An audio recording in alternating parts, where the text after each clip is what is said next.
Eh bien, bonjour à tous et bienvenue à cette avant-dernière séance de notre cycle de conférences sur les nouveaux métiers de l'avocat, avec une séance qui sera dédiée aujourd'hui à une question ô combien importante, à savoir le nouveau management des cabinets d'avocats, puisque à certaines occasions, on a un peu fait comme si il pouvait y avoir encore vraiment beaucoup de praticiens solo, mais évidemment, on a dans l'ensemble des questions qu'on a abordées, il a souvent été question de cabinets. Comment ces cabinets sont-ils gérés? Quels sont les développements actuels? C'est un peu les questions générales sur lesquelles on va s'interroger aujourd'hui avec deux invités choisis spécialement pour nous parler de ces sujets. Alors, nous accueillons bien sûr chaleureusement. Donc, Jean-François Gérard, tout d'abord, donc à ma gauche. Il est licencié de droit à l'ULB, où il a également été assistant. Il est avocat au barreau de Bruxelles. Il a fait ses armes au sein du cabinet Louvre Claes Verbeek. Puis ensuite, il a quitté le cabinet et de 2001 à 2007, il a été directeur de Ius Laboris, un réseau international de cabinets dans le domaine du droit social et du droit du travail, où il a étendu le réseau initial, qui était un réseau de 5 cabinets européens, pour arriver finalement à un réseau de 44 cabinets européens et américains, si je ne me trompe pas. Et depuis avril 2007, il a rejoint le cabinet Freshfield Bruckhaus Deringer, et il nous expliquera ce qu'il y fait précisément. Nous accueillons également à sa gauche Antoine-Henri Defrant, qui est également diplômé en droit de l'ULB, qui était avocat au barreau de Bruxelles, chez De Bans, devenu depuis Linklaters, et ensuite chez Terry Gottlieb. Il est ensuite devenu conseil pour Tractebel, qu'il a quitté pour fonder Frahn Blondet, un cabinet de conseil spécialisé en management à destination en particulier des professionnels du droit. Et donc nous sommes heureux de les accueillir pour discuter de cette question du nouveau management des cabinets d'avocats. Et je vais vous poser d'abord une première question, vu que vous avez une activité assez différente des autres intervenants que nous avons entendus jusqu'ici. Brièvement et concrètement, en quoi consiste votre activité professionnelle principale à chacun de vous? Je vous demanderai de parler dans le micro qui n'est pas allumé. Voilà, pour que nous puissions avoir l'enregistrement pour le podcast. Je commence? Voilà, si ça te convient. Oui, il n'y a pas de problème, merci. Bonjour à tous et bon après-midi. Alors, pour vous en dire un peu plus sur ce que je fais, donc j'ai eu une première partie de ma carrière qui était assez conventionnelle, où j'ai travaillé comme collaborateur dans un cabinet et où j'ai traité de dossiers clients. Et puis, après un passage hors barreau, fin des années 90, je suis revenu dans la profession, mais en passant cette fois de l'autre côté, en occupant des fonctions de gestion. C'était au début des années 2000, à une époque où des cabinets ou des projets internationaux, genre Alliance, réseau d'avocats, s'étaient rendu compte qu'il était nécessaire d'investir dans des ressources dédiées à la gestion, au lieu de vouloir, en tant qu'avocat associé, cumuler à la fois le travail fait pour des clients et la gestion d'un projet.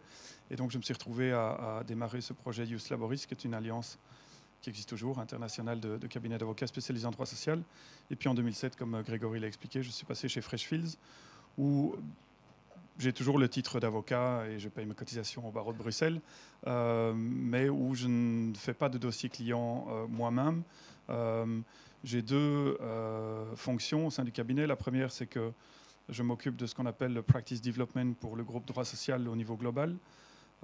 Cette dénomination recouvre la gestion quotidienne de la pratique. C'est spécialisé en droit social répartis dans 11 villes, dont 20 sont des avocats associés.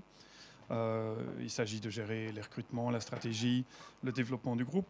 Un tiers de mon temps est dédié à des fonctions qu'on appelle le knowledge management, où il s'agit de réfléchir ensemble avec les avocats à notre gamme de services et de produits, puisqu'on raisonne en ces termes-là dans les cabinets internationaux, à faire en sorte que nos avocats soient toujours formé sur les derniers développements qui sont relevants pour le genre de service qu'on rend auprès de nos clients, à réfléchir au futur et à aussi organiser la gestion des savoirs en interne.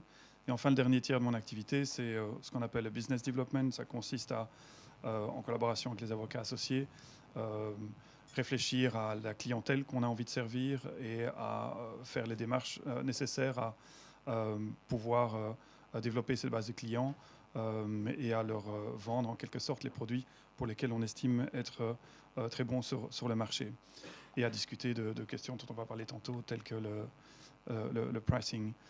Mon autre fonction, elle est un peu différente. Freshfields, comme tout cabinet international, a des bureaux un peu partout dans le monde, mais à aider des clients dans des pays où nous n'avons pas de bureau, et aucun cabinet du monde ne peut prétendre à vouloir couvrir le monde en direct et à ouvrir des bureaux partout où ses clients opèrent. Et donc on est amené à travailler en collaboration avec un grand nombre de cabinets d'avocats. On a calculé qu'en moyenne annuelle, on travaille dans plus de 150 pays, alors que nous ne sommes présents que dans 17 pays nous-mêmes.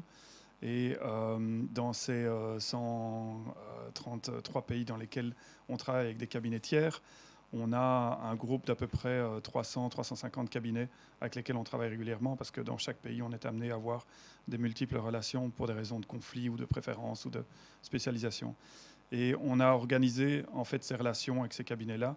On n'a pas créé de réseau parce que ce sont des relations non exclusives et assez informelles, mais on s'est organisé pour améliorer la qualité des services que ensemble nous rendons à nos clients, et pour aussi développer une relation qui ne soit pas nécessairement un sens unique avec le cabinet international qui envoie des affaires à des cabinets aux Philippines ou au Brésil, mais à aussi devenir des partenaires commerciaux avec ces cabinets-là et à développer ensemble des nouveaux projets.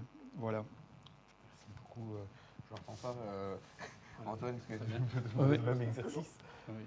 Donc, en gros, moi, je fais la même chose, sauf que je le fais dans un cabinet qui vendons nos services à des personnes comme Jean-François.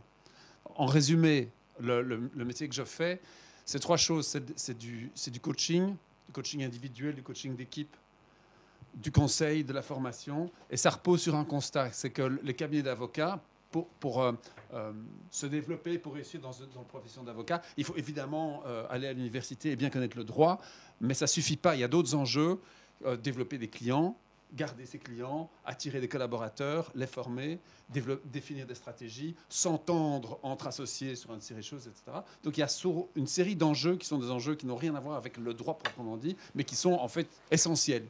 Et notre métier, c'est d'aider les cabinets d'avocats par rapport à ces enjeux-là.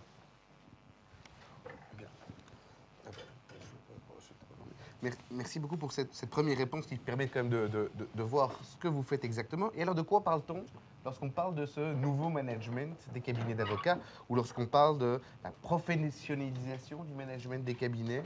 Qu'est-ce que ça signifie? Est-ce que ça veut dire simplement que, au fond, la logique managériale qu'on trouve dans d'autres types de services s'applique également maintenant au cabinet? Ou est-ce qu'il y a des particularités à ce nouveau management? Comment est-ce que vous identifiez le sujet, en fait? La première réflexion, c'est de se demander pourquoi est-ce qu'on parle de ça maintenant. Parce qu'on pourrait supposer qu'un avocat, même s'il travaille seul avec une secrétaire et un stagiaire, est censé agir de manière professionnelle. Depuis le premier jour où il a décidé de se lancer dans une activité, parce qu'il sert des clients, et donc il doit réfléchir en continu à son rapport qualité-prix, à comment rendre un service aux clients qui va répondre à leurs attentes. Et s'il a une secrétaire, même à temps partiel, ou un secrétaire, ou un stagiaire ou une stagiaire, il est employeur et a aussi des responsabilités assumées. Et donc c'est assez marrant de voir que cette idée de professionnalisation du marché des services juridiques est arrivée à un moment où, en fait, le marché juridique en soi pèse déjà énormément dans les différentes économies mondiales, et où on présupposerait qu'on est géré déjà de manière professionnelle.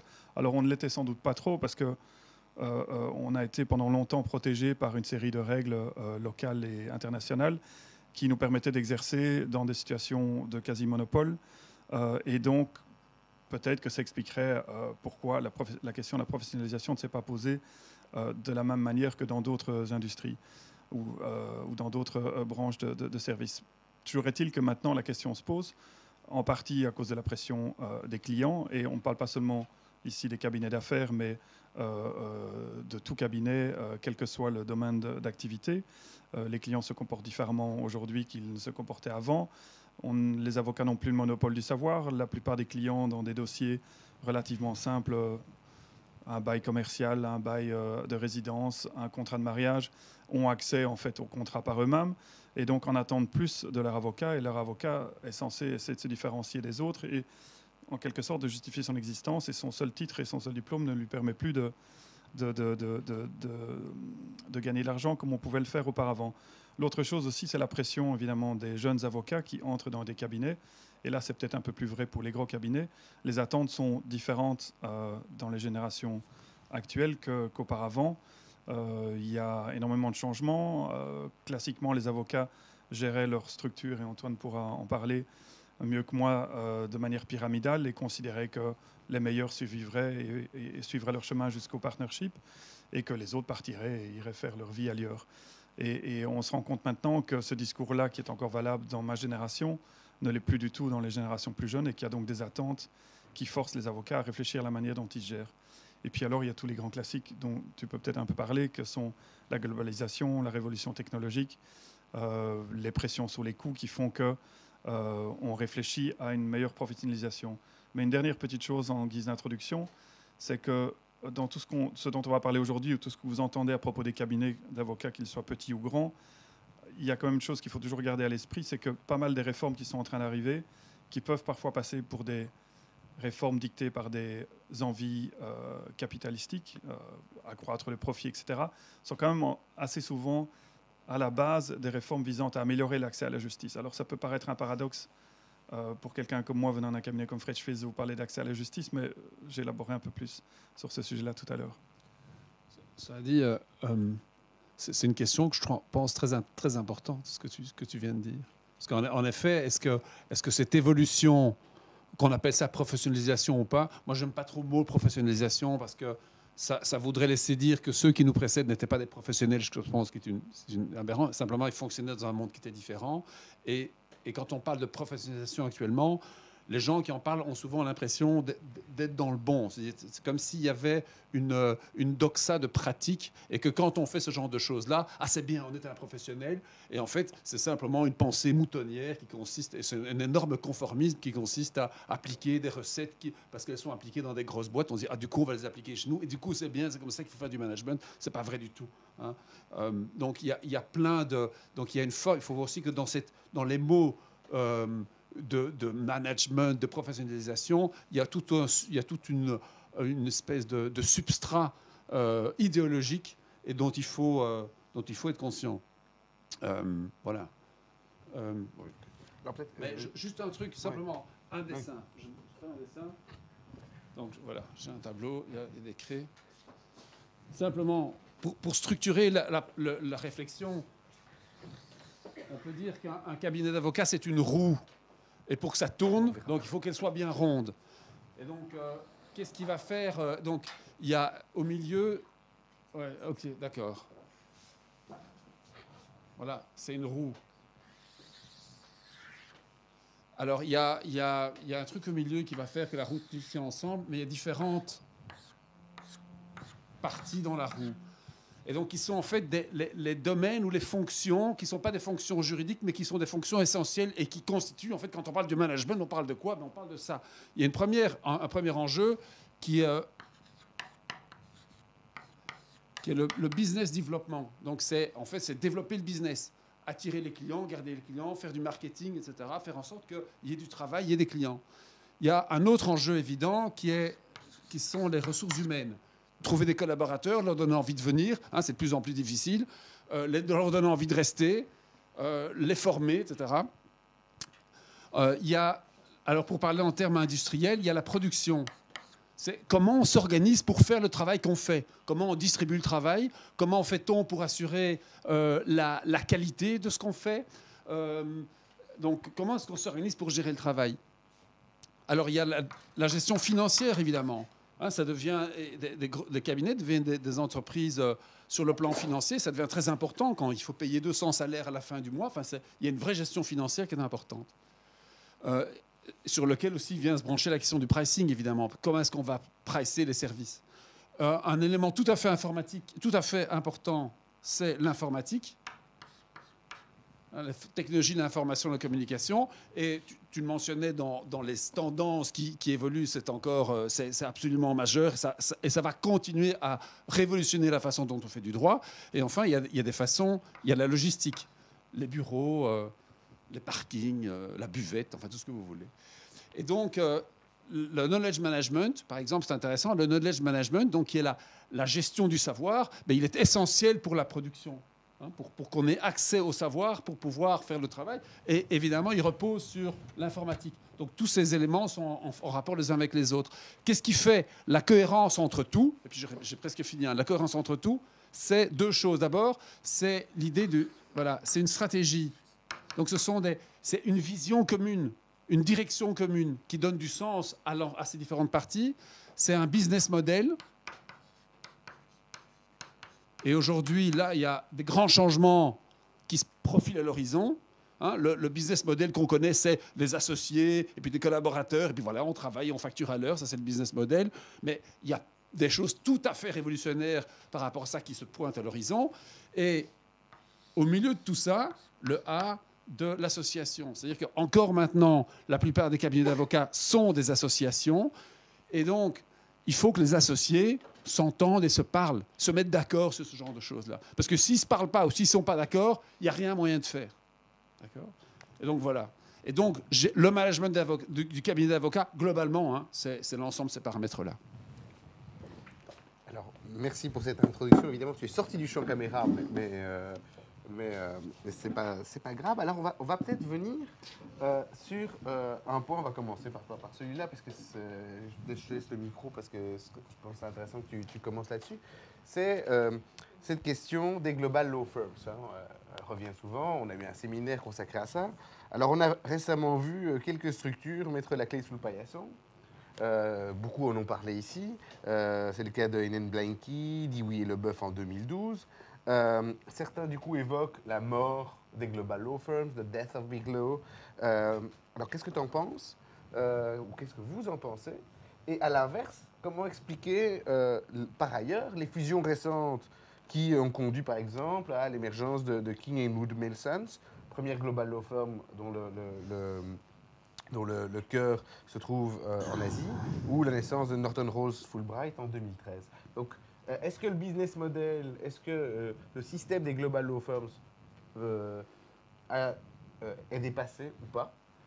Et si c'est le cas, parce que certains le pensent, comment expliquer qu'on continue à avoir des mouvements de concentration? Bon, moi, je ne pense pas qu'il soit dépassé. Je ne pense pas qu'il soit dépassé, mais je pense que le modèle du petit cabinet, voire du solo, n'est pas dépassé non plus. Hier, sur LexisNexis, ils ont sorti un rapport sur le marché anglais qui montre que les cabinets composés de 1 jusqu'à 7 personnes, donc 1 à 7 avocats par cabinet, sont en plein boom, sont en plein développement, et en fait que les gens qui y travaillent sont super contents et n'ont aucune envie de se retrouver dans des méga structures, parce qu'ils ont beaucoup de liberté, ils sont très entrepreneurieux, ils sont très heureux. Donc le modèle du petit cabinet a plein d'avenir devant lui. Mais je pense que le modèle du gros cabinet a plein d'avenir devant lui aussi. Ça répond à des marchés différents, des enjeux différents. Et donc, ça fonctionne très bien ensemble. Donc, on peut avoir des dinosaures et des rossignols sur la même planète. Ça fonctionne très bien. Et tous les deux peuvent être très heureux. Oui, bien sûr. Et c'est là une des choses intéressantes, surtout pour vous qui allez vous lancer dans une activité professionnelle dans pas très longtemps, c'est que ce marché a été longtemps sous-exploité. Sous-exploité, par là j'entends, dans la manière de se structurer, de s'organiser et d'adresser les demandes des clients. Et donc, il y a énormément de choses à faire. Et comme tu viens de le dire, il y a énormément de choses à faire à tous les niveaux, à la fois pour les cabinets dits globaux, internationaux, parce qu'on n'est qu'au début de cette histoire globale, et à la fois aussi pour ceux qui feraient le choix de s'établir près de chez eux et de travailler seuls ou avec quelques amis. Et la globalisation va impacter les deux types d'activités, mais différemment, bien entendu. Si vous choisissez de vous installer ici dans la rue d'à côté avec quelques amis, forcément, vous n'aurez pas les mêmes challenges et défis à affronter qu'un cabinet qui est basé à Londres et qui veut s'étendre en Asie. Mais enfin, vous serez quand même impacté par la globalisation. Vous aurez des clients avec des attentes différentes. On parlait tout à l'heure de l'accès au savoir. Les clients, du coup, réfléchissent à comment optimiser, utiliser le droit pour répondre au mieux à leurs besoins. Vous avez tous lu sans doute les dernières modes en matière de droit familial avec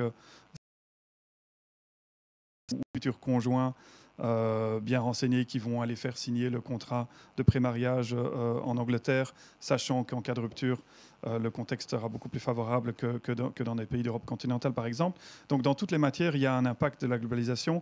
Et quel que soit le niveau auquel vous allez exercer, local, régional, international, vous aurez des défis auxquels il faudra répondre. Et je suis d'accord avec toi pour dire qu'il y a certainement de la place pour tout le monde. Attends. Ouais. Parce que, mais juste, est-ce que donc il y a de la place pour tout le monde, et est-ce qu'il y a une limite en termes de concentration? Parce que ça vient juste derrière, parce qu'on voit maintenant qu'il y a des cabinets australiens qui ont enfin, un cabinet Slater et Gordon coté en bourse, qui rachètent en 2 ans une douzaine de cabinets en Grande-Bretagne. Ma question, c'est ok, il y a de la place pour tout le monde, mais est-ce qu'on va voir apparaître vraiment des géants du droit, au même titre qu'on a des géants de l'audit? Mais si on regarde le contexte actuel et la manière dont les cabinets sont gérés, avec la formule de l'association, donc de cette structure, de ce contrat de partnership, ma réponse serait de dire il y a une espèce de limite naturelle.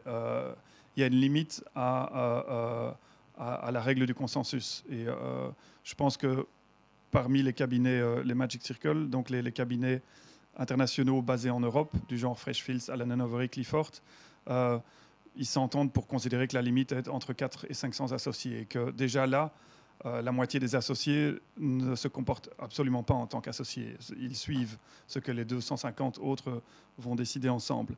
Mais le vote continue à se faire souvent par consensus, par exception, suivant des règles de majorité. Au-delà, ça devient ingérable. Ceci étant, comme on est face à des défis de management, il est fort possible que cette structure de partnership évolue ou disparaissent ou soient remplacés par autre chose. Et alors à ce moment-là, on aura une structure de gestion qui se rapprochera plus de celle des Big Four, par exemple, ou de toute autre entreprise de service. Et on pourrait alors avoir beaucoup plus d'avocats que des structures basées sur 400 à 500 associés et quelques milliers de prestataires. Et puis, on a des gens qui viennent de cultures différentes. Maintenant, l'exemple que tu citais de Kingwood Mallison, c'est le premier cabinet d'origine asiatique. Alors, c'est intéressant parce que c'est à la fois des Chinois et puis des Australiens. Les Australiens ont une éducation anglo-saxonne et on aurait tendance à considérer qu'ils vont se gérer comme un cabinet anglais ou américain. En même temps, dans l'histoire, les gagnants, c'est les Chinois qui sont assez puissants, qui sont... la rumeur veut que King & Wood soit le local champion choisi par le gouvernement chinois pour pour le marché des services juridiques et qu'ils ont donc carte blanche pour continuer à se développer avec tout le soutien nécessaire. Et ils viennent de fusionner au mois d'octobre l'année passée avec un cabinet anglais, S.J. Berwin. Et on a donc là un géant ou un futur géant avec un management différent, en tout cas avec des gens venant d'une culture différente. Et peut-être qu'eux auront une autre approche. Et peut-être qu'eux ont moins de scrupules que nous par rapport à la formule du partnership et que la règle du consensus sera de moins en moins utilisée, bien entendu. Donc c'est difficile à dire. Sans doute que la limite va évoluer et qu'il pourrait un jour avoir des cabinets de plusieurs dizaines de milliers d'avocats. Ouais, je pense que ce qui est intéressant, c'est que ce qui est à l'œuvre, c'est une redistribution du pouvoir dans les structures.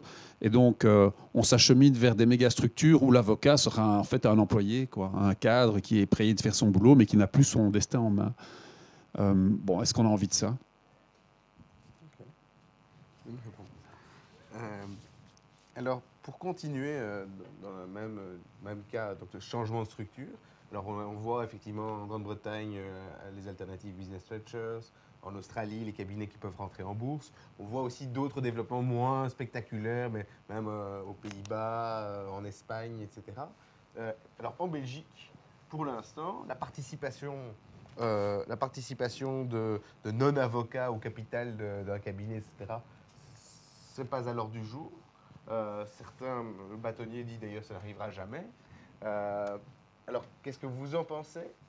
Est-ce que c'est pour demain, pour après-demain, jamais? Et quel est le rôle, de votre point de vue, de l'Union européenne là-dedans, dans cette évolution de la structure des cabinets et de la possibilité à la fois d'avoir des non-avocats qui participent au capital et éventuellement des pratiques multidisciplinaires? Alors, brièvement, je pense que ça finira par arriver et que j'étais à quelques conférences sur le sujet, y compris ici à Bruxelles, et voilà, quel que soit l'avis que peut avoir un bâtonnier national, la vraie question sera le jour où un cabinet anglais s'installe à Bruxelles avec dans son partnership qui est soumis au droit du Royaume-Uni, des actionnaires extérieurs. Quelle va être l'attitude? Ou qu'un cabinet existant qui est déjà listé à Bruxelles ouvre son capital. Freshfields, le partnership principal chez Freshfields est un partnership de droit anglais, donc on pourrait bénéficier du Legal Service Act et on pourrait avoir des investisseurs externes si on le voulait. On est déjà sur place à Bruxelles et dans pas mal de villes.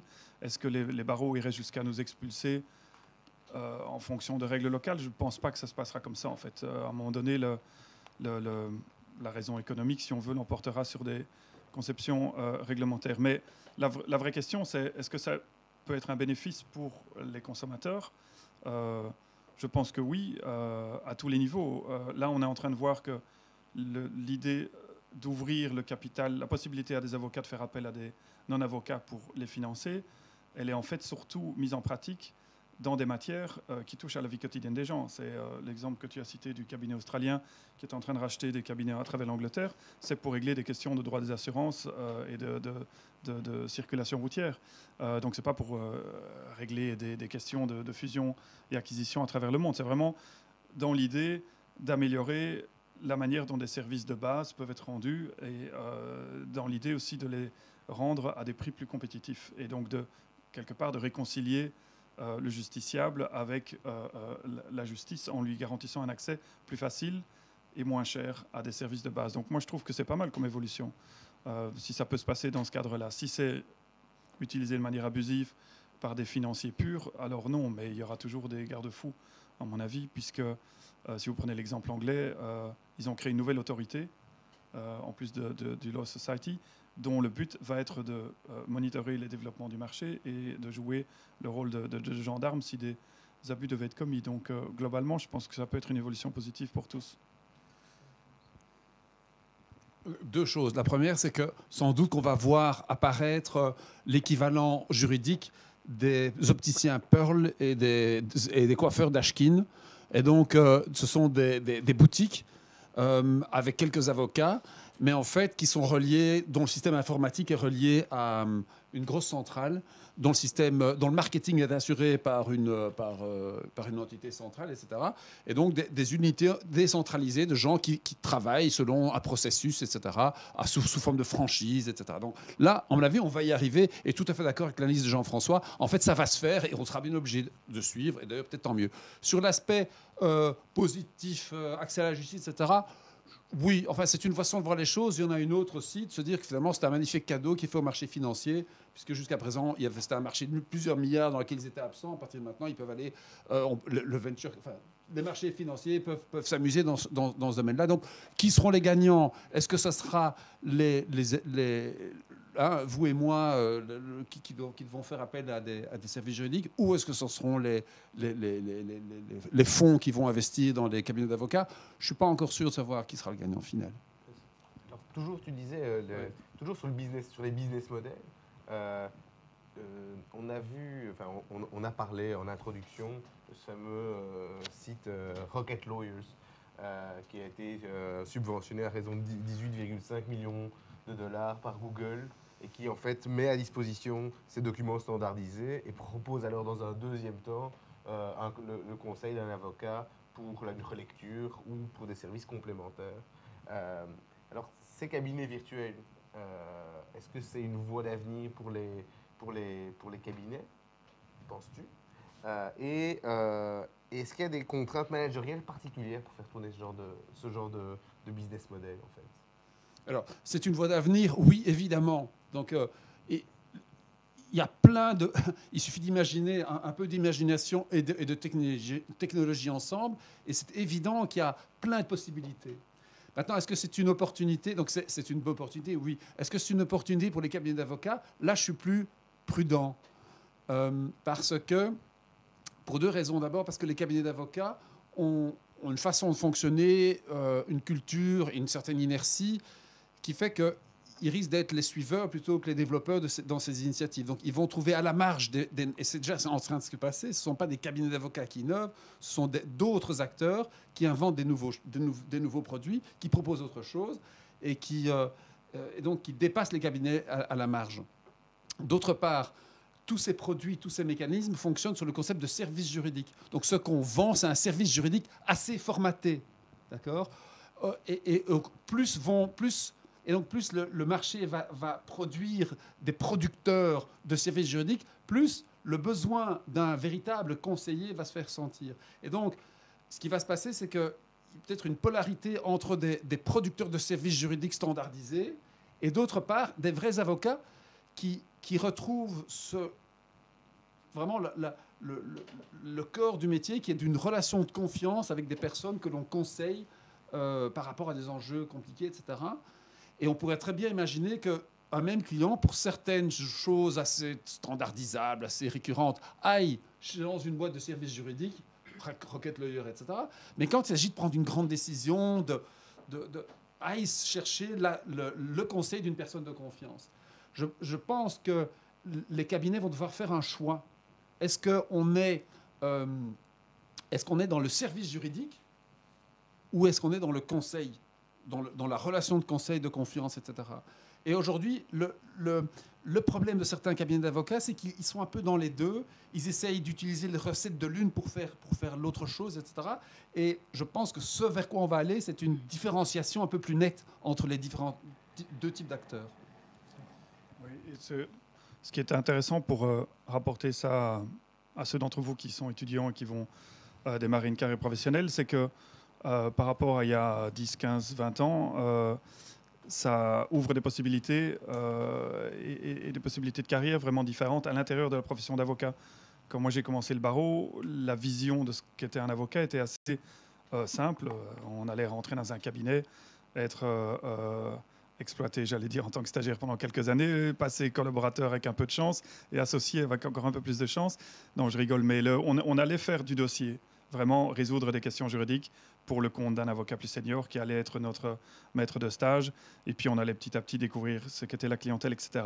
Avec ce qui est en train de se passer maintenant et ce que tu décrivais, vous pourriez très bien quitter l'UNIF, vous associer à 4-5 et démarrer une start-up comme dans n'importe quelle autre industrie et être relevant sur le marché du jour au lendemain, pour autant que votre idée soit bonne, faire appel à des fonds externes parce que les lois de certains pays l'autorisent déjà, et puis voilà, être avocat, mais différemment que nous n'avons pu l'être quand nous sommes entrés sur le marché. Et par rapport à ce que tu disais sur le fait que certains cabinets sont en train de se chercher, voient les opportunités à faire plus que le rôle classique. Oui, c'est parce qu'on est au début de l'histoire et effectivement, les choses vont sans doute s'éclaircir un peu. Mais ce qu'on voit maintenant, c'est que des cabinets du genre Allen & Overy ou DLA sont en train de lancer leur propre start-up, soit avec un actionnariat qui est ouvert à l'ensemble des associés, soit avec un actionnariat plus opaque. Il y a eu quelques histoires, notamment avec un des deux cabinets que j'ai cités, au moment où ils ont lancé un business sur le côté, où ils se rendent compte qu'en fait, ils ont besoin d'une entité différente, d'une identité différente, mais où ils veulent être présents sur ce marché de ce que tu appelles les services juridiques. Et oui, effectivement, la profession d'avocat au sens premier du terme va être beaucoup plus une question de conseil et d'homme de confiance qu'on a pu l'être au cours des dernières années. Donc, moi, je vois tout ça positivement. Alors sur l'innovation, parce qu'on voit bien, alors l'idée c'est de dire on ouvre forcément une profession qui va rentrer dans une logique qui est plus une logique de marché, ce qui évidemment peut libérer l'imagination, l'intelligence, mais aussi tout un ensemble d'autres problèmes. Et alors, qu'est-ce qu'on voit on voit apparaître du coup dans ce cadre-là quand même pas mal de nouveaux types de services ou de nouveaux types d'intermédiaires. Alors on a beaucoup parlé du développement de l'intérim dans le monde des cabinets. On a parlé de sociétés telles que Axiom ou de nearshoring ou d'intérim organisé par les cabinets eux-mêmes via Peerpoint pour Allen & Overy. Alors, comment est-ce que vous analysez ces développements? Est-ce que ça se passe aussi en Belgique? Alors, on doit pouvoir répondre plus facilement que moi sur la Belgique parce que je ne connais pas grand-chose, mais pourquoi pas en fait? Il n'y a pas de raison que ça ne puisse pas se passer et que c'est pas une question de taille en fait. Enfin, bénéficier des développements et des nouvelles tendances sur le marché des services juridiques n'est pas une question de taille. Vous pouvez avoir un cabinet de 5 personnes qui fait du droit familial à Nivelles et de par les besoins de vos clients, réfléchir à comment bénéficier de ces évolutions. Les solutions technologiques sont peut-être encore un peu chères et hors d'accès pour l'instant, mais elles vont se répandre et les coûts vont diminuer. Donc il sera possible bientôt pour des petites structures de bénéficier des développements que ne peuvent se payer maintenant que des grosses structures. Donc oui, mais toi tu as peut-être des exemples? Moi, je pense que en réalité, les microstructures, même belges, ont déjà pleinement accès à tout ce qu'elles veulent. Voilà, vous pouvez demain avoir une secrétaire, soit francophone, soit anglophone. Ça vous coûtera quelques centaines de dollars par mois, etc. Donc, je connais des avocats qui sont des solos et qui travaillent avec une secrétaire qui est à, je sais pas moi, au Sénégal ou Dieu sait quoi, et ça se passe bien. Il y a des services sur le cloud qui permettent d'avoir des solutions technologiques extrêmement intéressantes pour pas mal de trucs, etc. Donc, oui, donc je pense que Mais sur la question de l'intérim, plus spécialement. l'intérim, alors oui, l'intérim, c'est pas mal l'intérim puisque ça permet d'avoir des vies assez. Donc l'intérim, c'est quoi? Je suis juriste, j'ai travaillé dans un cabinet d'avocats pendant X années, puis maintenant, pour une raison ou une autre, je ne suis plus dans un cabinet d'avocats, mais je suis dans des banques de données de sociétés d'intérim. Et quand une entreprise a besoin d'un juriste, par exemple, parce que la juriste, une personne du département juridique est enceinte, très bien, bon, ben, on a besoin d'un juriste pendant 3-4 mois, pouf, voilà, je vais faire 3-4 mois, etc. Il y a un gros dossier dans un certain domaine, on a besoin de quelqu'un. Et donc, ça marche, et donc c'est une alternative au fait de faire appel à des avocats. Et donc, il y a un vrai business qui se développe là-dedans. Et en effet, Axiom, aux États-Unis, en Angleterre, ils essaient en Asie, etc., se développent super bien sur ce modèle-là. En Europe occidentale, pas encore. Enfin, en Europe continentale, Axiom n'est pas encore très connu et ils ont un peu de mal pour prendre place sur le marché. Mais oui, c'est quelque chose qui se... Il y a une chose, c'est étonnant de voir les talents qui sont rejetés par les cabinets d'avocats. Donc les cabinets d'avocats sont des machines qui attirent beaucoup, mais qui rejettent beaucoup énormément. Donc soit des jeunes, soit même des vieux, parce que dans beaucoup de cabinets, à 55 ans, vous êtes considéré comme trop vieux, et donc vous devez laisser la place aux autres. Et donc il y a beaucoup de talents juridiques qui sont expulsés des cabinets d'avocats, mais en fait qui sont encore très bons. Et donc ce que font ces sociétés d'intérim, c'est de capter ces talents-là et de les remettre à disposition du marché sous une autre forme. Et en fait, ça marche bien.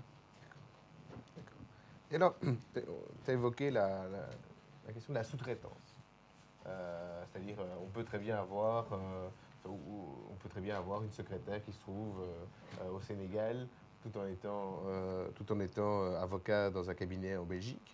Alors, jusqu'où est-ce que ça va, cette sous-traitance? Bon, on a vu quelques exemples ici, mais jusqu'où est-ce que ça va? Qu'est-ce qu'on peut, au fond, sous-traiter? Qu'est-ce qu'on peut transférer vers des services de back-office? Voilà, ça c'est une question. Et alors, quand on le fait, parce qu'évidemment, on sait que ça se fait, mais quand on le fait, comment est-ce qu'on garantit la qualité finalement de la chaîne d'approvisionnement? Parce que si forcément on rentre dans une structure de service comme une autre, et qu'on commence à avoir des gens en Inde qui s'occupent d'une partie du dossier et d'un autre côté d'autres personnes qui font de l'e-discovery, etc., à un moment donné, il faut quand même se garantir que tout ça fonctionne correctement. Est-ce qu'il y a des normes de management? Est-ce qu'il y a des normes ISO 9000? Est-ce que ça permet de garantir quand même qu'on va avoir une qualité moyenne au sein de toute une chaîne d'approvisionnement? On a vu en Australie une norme qui s'appelle la LO 9000, qui est une sorte d'ISO 9000 spécialement dédicacée au monde des cabinets d'avocats. Alors voilà, donc ces deux questions. Jusqu'où est-ce qu'on va dans l'outsourcing et comment est-ce qu'on fait pour garantir la qualité? Est-ce qu'il y a des instruments qui existent pour ça? Juste un petit mot sur le second point, parce que jusqu'où on peut aller, je pense que ça serait intéressant d'entendre Jean-François, parce que je pense que des cabinets comme le vôtre sont à la pointe dans ce type de réflexion.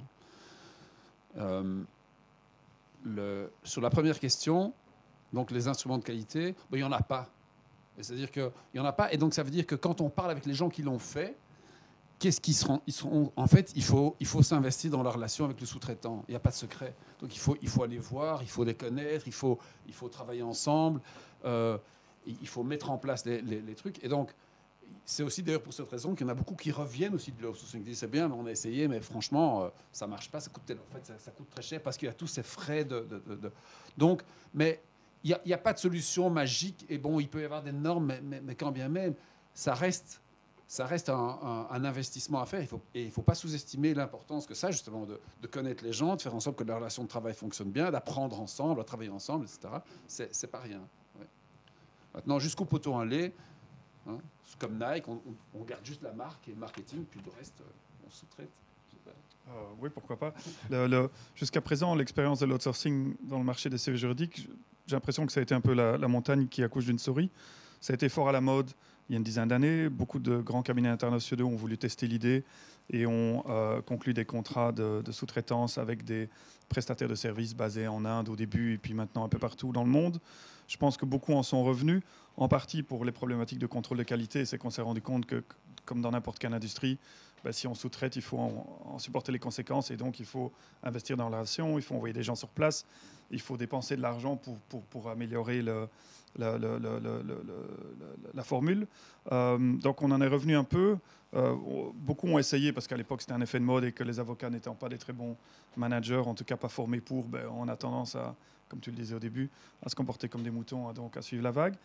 Et la nouvelle tendance est plutôt maintenant le concept de société captive ou de nearshoring. C'est l'exemple de Allen & Overy qui assez tôt a coupé, je pense, la relation qu'ils avaient avec un prestataire en Inde, ont ouvert un bureau Allen & Overy à Belfast, dans lequel ils ont mis au départ essentiellement du back-office, c'est-à-dire du support secrétariat, gestion de bibliothèque, etc., mais qui commence maintenant à y mettre des avocats, des juniors, donc des gens qui n'ont pas nécessairement le statut de collaborateur ailleurs.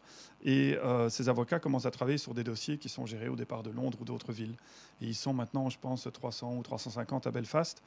Et l'idée que ça va se développer, et d'autres cabinets font exactement pareil. Encore une fois, c'est beaucoup plus fréquent en Angleterre. Je n'ai pas d'exemple en tête qui se passerait sur le continent, mais on pourrait penser que ça va arriver. Chez Freshfields, on a eu, comme tout le monde, on a pensé à l'outsourcing. On a passé des jours et des jours à faire des workshops avec tous ces prestataires de services. Quand je disais que la montagne accouche d'une souris, si je comptais le nombre de jours qu'on a passé à discuter du projet et à ce qu'on a fini par sous-traiter, effectivement, c'est bien ça. La seule chose qu'on a sous-traité, c'est les fonctions de design pour nos brochures, marketing et newsletter. C'est le recrutement est outsourcé aussi chez nous.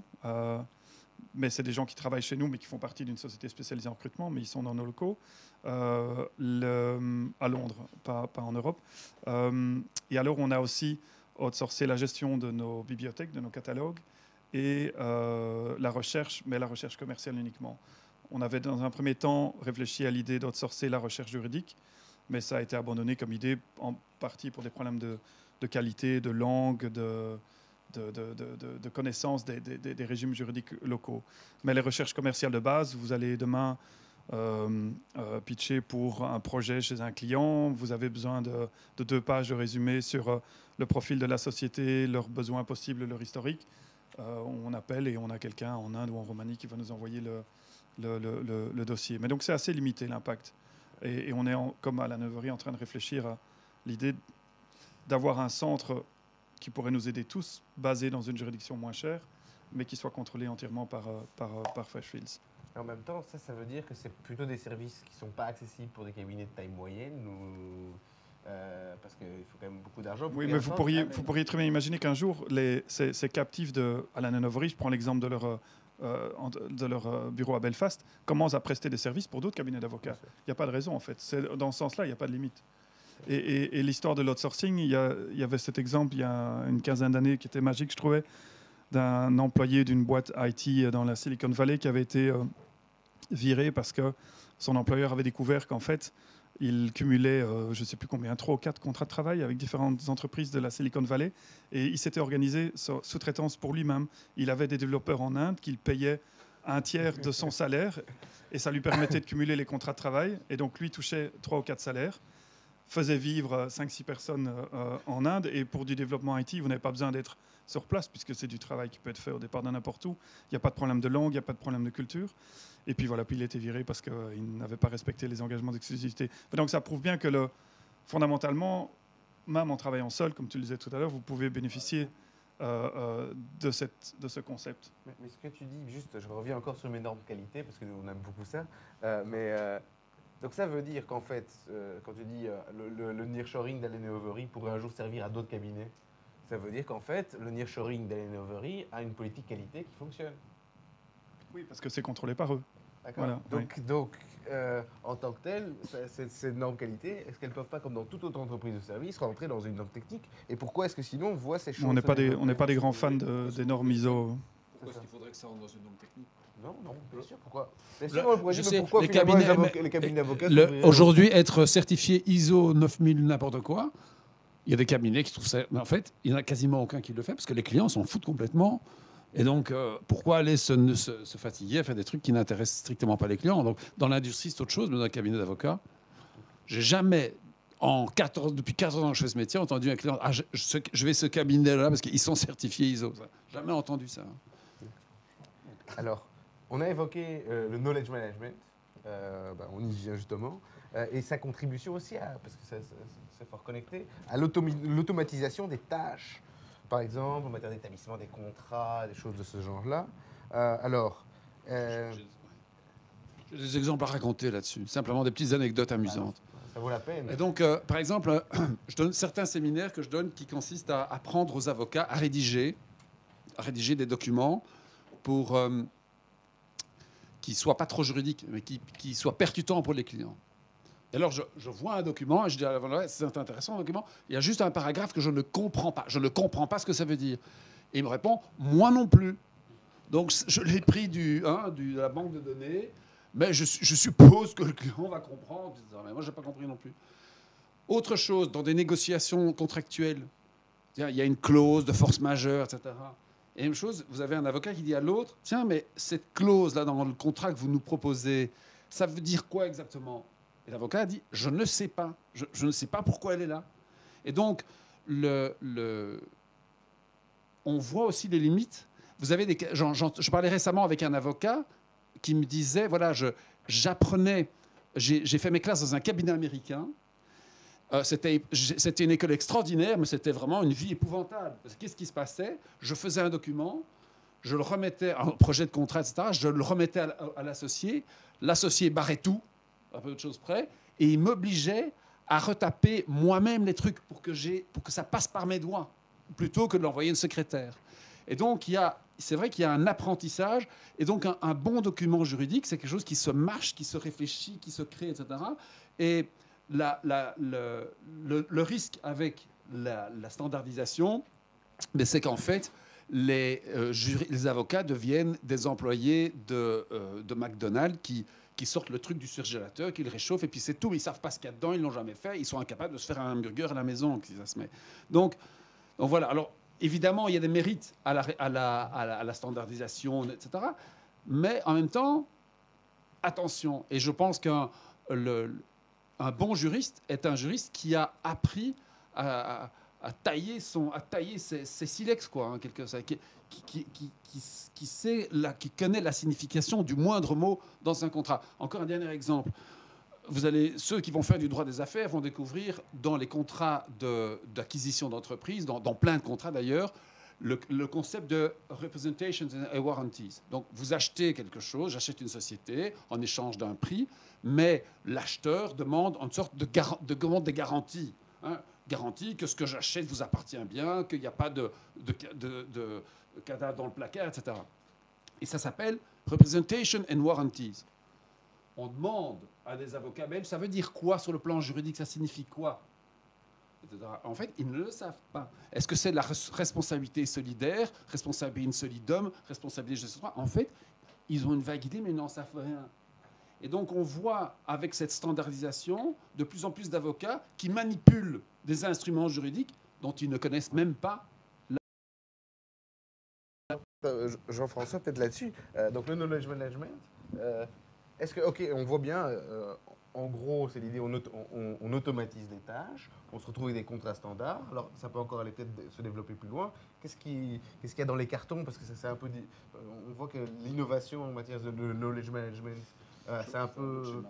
C'est un peu tari. Qu'est-ce qu'il y a dans les cartons? Et alors, deuxième chose, est-ce que, indépendamment de la question de savoir est-ce que les juristes ou est-ce que l'avocat comprend ce qu'il fait, etc., est-ce que ça uniformise pas le droit? Ouais, c'est deux choses différentes, je dirais. Alors, par rapport à la fonction de knowledge management qui est présente dans beaucoup de cabinets, à partir d'une certaine taille, parce qu'il faut évidemment pouvoir se permettre le salaire des avocats qui ne vont faire que du knowledge management et plus de la production d'avis juridiques en direct. Alors, l'automatisation à l'intérieur des cabinets d'avocats, je pense qu'on en est un peu revenu. On a passé, spécialement moi au début de ma carrière, des heures et des heures et des jours à réfléchir à la meilleure banque de données du monde pour se rendre compte qu'en fait, les cabinets d'avocats fonctionnent très bien.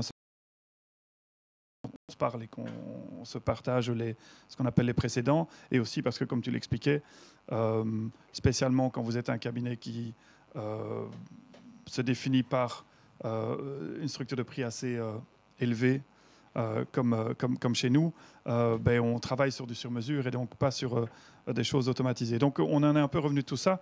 La fonction quand je parlais de la gestion des savoirs tout à l'heure, c'était plutôt en termes de gestion de la formation. Et il y a une différence entre avoir une bonne banque de données et un bon programme de formation. Je pense qu'on investit plus maintenant dans la formation des jeunes avocats et la formation continue des moins jeunes, et à veiller à ce qu'il n'y ait pas de faille à ce niveau-là.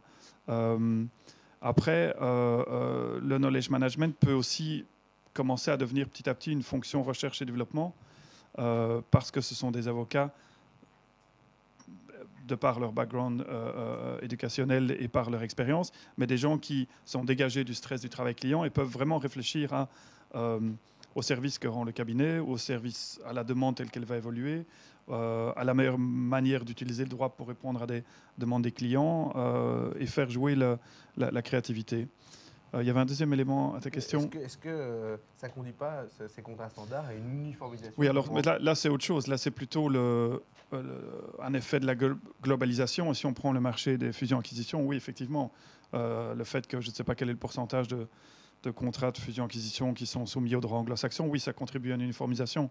Ce n'est pas tellement une question de gestion des savoirs ou d'automatisation, c'est une question du choix du droit applicable par les parties et de facilité.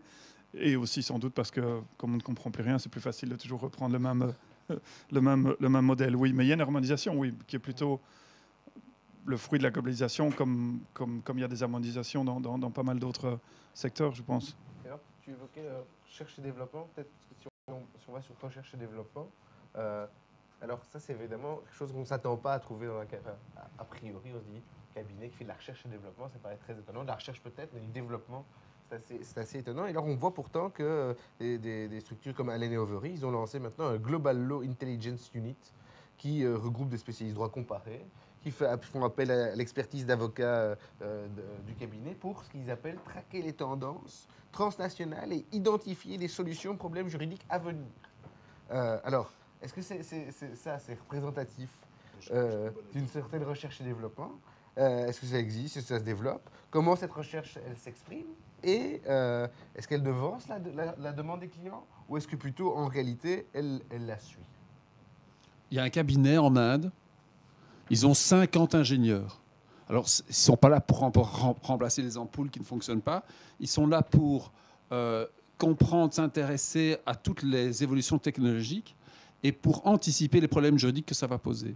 Et donc, le but de ce cabinet, c'est en effet d'être complètement à la page par rapport aux technologies et pouvoir dire, là, le jour où le problème se pose, on est dessus. Donc, voilà un exemple. Ouais. La recherche et développement dans la roue dans la roue que tu as dessinée tout à l'heure, ben voilà, à partir du moment où on accepte qu'on fonctionne et qu'on a besoin des fonctions de base comme n'importe quelle entreprise pour pouvoir tourner comme faire tourner la roue. Ben oui, on doit réfléchir à la production, on réfléchit au business développement, et donc la recherche et développement s'impose en fait comme une fonction supplémentaire ou qui va venir en soutien de ces deux-là. Et comme tu le disais, ben, il y a l'exemple de cabinets qui recrutent des non-avocats pour les conseiller sur les aspects juridiques de développement futur. Oui, ouais, tous les cabinets internationaux ont réfléchi à la signification du cloud et aux impacts juridiques. On réfléchit tous à la cybercriminalité et à comment la traiter d'un point de vue juridique. On a plein d'exemples où, soit entre avocats, soit avec des externes auxquels on fait appel, on réfléchit aux évolutions, pas tellement du droit, mais du monde des affaires, et de comment le droit va pouvoir éventuellement rendre service aux clients.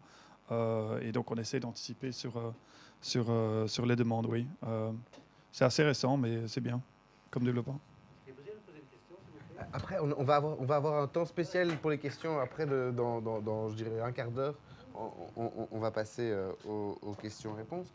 Tu voulais rajouter quelque chose par rapport à ça? Deux choses sur l'innovation. Un, c'est que l'innovation ne porte pas nécessairement sur des produits et des services. Elle peut aussi porter sur le business model. Regardez WhatsApp, 18 milliards, vendu 18 milliards, etc. C'est un business model. Et donc, ce n'est pas des produits et des services qui sont vendus. Donc, première chose, donc, il faut être aussi créatif dans l'objet de l'innovation. Deuxième chose, par rapport à problème dans la formation des avocats. Puisque finalement, pour un juriste, n'est juste et vrai et acceptable que ce qui a été dit 25 000 fois et répété par la Cour de cassation, tous les cours et tribunaux, la juge, etc. Et si on dit autre chose que ça, c'est mauvais. Donc, dans la façon de penser de l'avocat, où est la place pour l'innovation, pour la créativité, dans le schéma mental qui fonctionne. Voilà. D'accord, ok. Moi, je pas C'est tout. Peut-être... alors, on voit certains cabinets, alors là, ça va dans la logique, qui développent alors de nouveaux services, voire qui... Ben là, l'exemple de l'ingénieur était très excellent. Voilà une nouvelle profession qu'on ne s'attend pas à trouver employée par un cabinet. Alors ici, c'est pour faire en gros du test des problèmes qui se posent avec les technologies.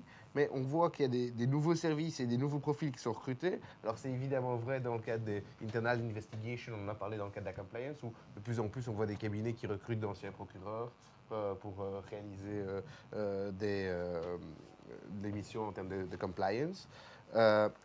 Alors, quelle est l'étendue des gamme de ces nouveaux services? Est-ce que maintenant, le modèle du cabinet multidisciplinaire ou transdisciplinaire est un modèle qu'on risque de voir se développer, qu'on voit se développer? Jusqu'où vont les gammes de nouveaux produits ou de nouveaux services qui sont proposés? Et jusqu'où vont aussi la diversification des profils qui sont recrutés par les cabinets? Voilà. Pareil, je prendrai un exemple dans le domaine de la propriété industrielle, propriété intellectuelle, brevets et compagnie. C'est déjà chose acquise que vous avez plein d'ingénieurs, de doctorants en sciences, etc. C'est normal. Et donc il y a une cohabitation de profils très différents dans ce secteur-là. Et voilà. Et donc là, c'est normal. Oui, ça pourrait se développer ailleurs également. On trouverait logique qu'un avocat qui fait du droit financier ou du droit des sociétés ait en fait une bonne connaissance de la finance de l'entreprise, par exemple. Donc, il y a peut-être un enjeu, puis je te passe la mot. La question de se dire, est-ce qu'il faut engager des gens qui ont d'autres spécialistes ou est-ce qu'il faut étoffer, élargir les compétences d'un avocat? Il y a un avocat de chez Freshfields, un Allemand, le managing partner de Berlin, je crois, c'est possible, dont j'ai entendu parler en Belgique, comme un gars exceptionnel. Pourquoi? Parce que par des clients qui m'ont dit qu'ils avaient travaillé avec lui, il dit ce gars est exceptionnel parce que par rapport à notre problématique, il avait un regard de juriste, mais également un regard de consultant et un regard de banquier. Et donc, il arrivait à observer et à intégrer différentes facettes, différents points de vue par rapport à notre problématique. Et du coup, c'était quelqu'un d'exceptionnel. Ils en étaient très, très contents. Je ne connais pas son nom, malheureusement. À ma décharge, il y a beaucoup d'avocats chez Freshfields. Il y a deux choses que je voulais dire par rapport à ça. Je pense qu'au niveau de l'offre de services, la situation qu'on a connue dans les années 90 jusqu'au scandale Enron et au Sarbanes-Oxley aux États-Unis, qui a signé la fin En fait, cette situation-là, à l'époque, c'était une espèce de fantasme du multidisciplinaire. Les avocats allaient s'associer avec des auditeurs ou les auditeurs s'associaient avec des avocats. On allait ajouter à ça des conseillers en communication, on allait ajouter à ça des notaires, on allait avoir des espèces de giga prestataires de services devenant l'espèce de point de contact unique pour les grandes entreprises. Ça s'est écroulé pour les raisons qu'on sait suite au scandale Enron. C'est en train de redevenir possible grâce à des développements comme le Legal Service Act en Angleterre, mais je pense que c'est de l'ordre de la théorie parce que en pratique, une des leçons que les avocats sont en train d'apprendre en devenant plus professionnels, c'est qu'il faut gérer, il faut avoir un core business et qu'il ne faut pas se diversifier outre mesure. Et donc, je ne pense pas que des cabinets d'avocats, je peux me tromper, vont vouloir devenir des multidisciplinaires à tout prix. C'est trop risqué et le marché est trop juteux en soi que pour aller prendre ces risques-là. Il y a assez de choses à faire à l'intérieur du marché des services juridiques. Par contre, du point de vue de la formation dont tu parlais, je pense que les cabinets d'avocats, ceux qui peuvent se le permettre, sont déjà en train de recruter des non-juristes. Tu as cité l'exemple des ingénieurs. Chez nous, on le fait tous les jours. Quand j'ai commencé chez Freshfields en 2007, j'étais assez tendance, étant avocat de formation, ayant une expérience d'avocat, j'étais assez tendance pour occuper une fonction de gestion. Maintenant, je ne le suis plus du tout. Sur même pas cette année de temps, la nouvelle tendance chez nous, c'est que tous les postes de gestion sont confiés à des gens venant des Big Four, venant des banques d'investissement, venant de cabinets conseils. Parce qu'à un moment donné, on s'est rendu compte que ce serait pas mal de parler au quotidien à des gens qui ont une formation différente et qui ont passé 5 ans à faire un MBA, alors que nous ne prétendons que de faire de la gestion, mais comme à côté. Donc, mélanger les profils à l'intérieur d'un projet de cabinet d'avocat, oui, ça a du sens. On gagne toujours à parler à des gens de formations différentes. Et donc, vous serez sans doute amené à travailler avec des gens de formations différentes, mais je ne pense pas qu'en soi, l'offre de service va nécessairement devenir globale. Ceci étant, les récentes interviews des CEO de Pricewaterhouse et Ernst & Young me démentiraient. En même temps, de leur point de vue, on peut considérer que leurs déclarations récentes sur leur volonté de réinvestir le marché des services juridiques de manière assez agressive. Les deux ont cité des ambitions de croissance assez gigantesques au cours des 5 prochaines années. Je pense qu'en partie, c'est du marketing et qu'ils n'y arriveront sans doute pas à faire ce qu'ils ont déjà raté une fois. Et je pense qu'à un moment donné, ils vont aussi se rendre compte que, voilà, comme dans n'importe quelle industrie, la tendance actuelle est plutôt de se recentrer sur un core business et puis de ne pas trop s'éparpiller. D'accord. Alors, deux dernières questions.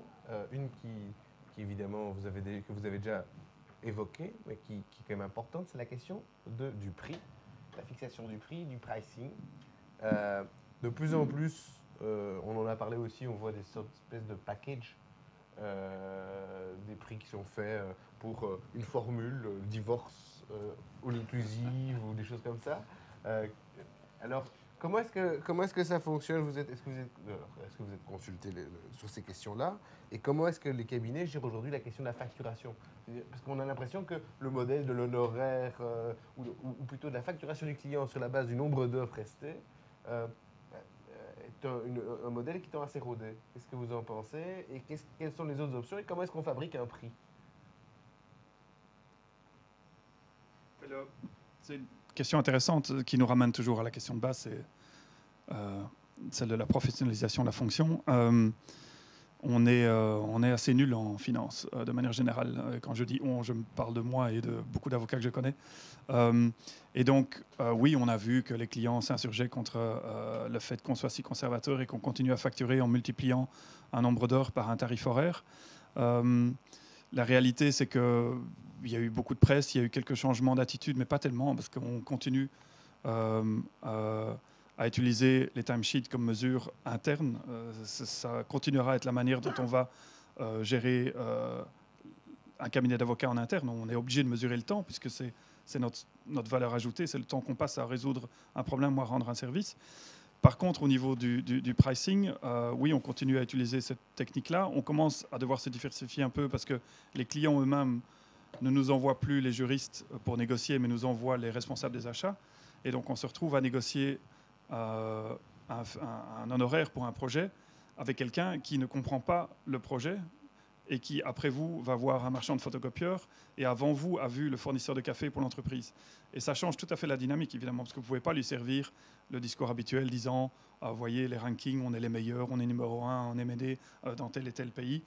Il s'en fout complètement. Lui, ce qu'il va vouloir, c'est le rapport qualité-prix. La discussion va être financière essentiellement. Et on va discuter des discounts. Et on va dire 5%, il va dire 10%, on va transiger à 12,5%. Non, pardon, ce serait mauvais. Entre 5 et 10, on va transiger à 7,5%. Et donc, on est forcé par les changements au sein de nos clients à réfléchir à comment on fait les pricing. Mais les changements sont vraiment mineurs. On n'en est pas encore arrivé à avoir une démarche de calcul de prix qui soit logique, qui serait de partir de notre base de coûts, de ce que le marché peut accepter, et de trouver un prix qui soit entre les deux pour rester compétitif. On continue à être obsédé par un calcul de profitabilité qui est basé sur le nombre d'heures qu'on va enregistrer chacun sur son timesheet. Et donc on a vraiment difficile à faire le pas et à avoir des formules de prix plus souples que ce qu'on a eu dans le passé. Mais c'est en train de changer, mais lentement. Oui, donc ça, en effet, on parle beaucoup, on dit voilà, l'heure facturable, c'est terminé, etc. Mais en pratique, elle se maintient. Ça dit, le système, c'est quoi? Soit on facture en fonction, légitimement, hein, soit on facture en fonction du coût et on met un petit markup, on fait une marge. Ça supposerait que les cabinets d'avocats connaissent leur coût. En général, ils le connaissent. Ils ne savent pas combien ça coûte. Bon. C'est pas une critique, c'est qu'on dit, mais ça pas. Alors, premier système. Deuxième système, on peut facturer en fonction de ce que fait la concurrence. Par exemple, si vous louez un appartement, à combien vous allez le louer? Vous êtes propriétaire d'un appartement, je vais le louer, mais vous allez sur ImoWeb, vous regardez à combien se louent les appartements de ce même type dans ce quartier avec 2 chambres, etc. Bon. La troisième piste, et qui est celle qui ouvre le plus de perspectives, c'est la tarification, c'est le calcul de prix par rapport à la valeur. Et par rapport à la valeur telle qu'elle est perçue par le client. Cher client, vous avez telle problématique, je vais vous aider à le faire. Ça représente quoi pour vous? Et quel est le prix que vous voulez bien payer pour ça? Et donc, ça n'a plus grand-chose à voir avec le temps. Et peu importe le temps que je mette ou que je ne mette pas. Et peu importe le... et donc, ça, c'est très intéressant. Et vous avez aujourd'hui des clients de grandes entreprises, des directeurs juridiques, qui appellent ça, qui sont demandeurs de cette approche-là. Et moi, je l'ai vérifié dans plusieurs ateliers avec des dirigeants de services juridiques. Ils sont preneurs. Les avocats sont très réticents à mettre ça en place parce qu'ils sont tellement... l'heure facturable est devenue tellement important dans leur façon de fonctionner. Finalement, c'est comme ça qu'on fixe les objectifs pour les collaborateurs, qu'on fixe la tarification, qu'on évalue tout le monde, etc. C'est très difficile de se désengoncer de cette manière de penser.